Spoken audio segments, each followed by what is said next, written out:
this is Marco, and in this video I'm going to show you how to check road conditions in Google Maps. But before I begin with the video, subscribe to the channel, it helps me out a lot.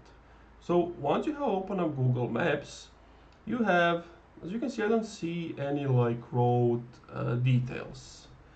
So if I were to go to, let's say, Budapest, I don't see any road conditions. So what you must do is tap on this like layer icon at the top, and then you have transit, traffic, biking, street view, equality, wildfires in 3D.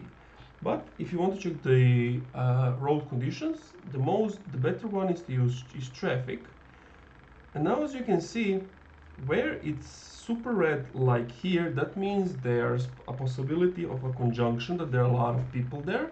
But the greener it is, that means the less people are in that area driving.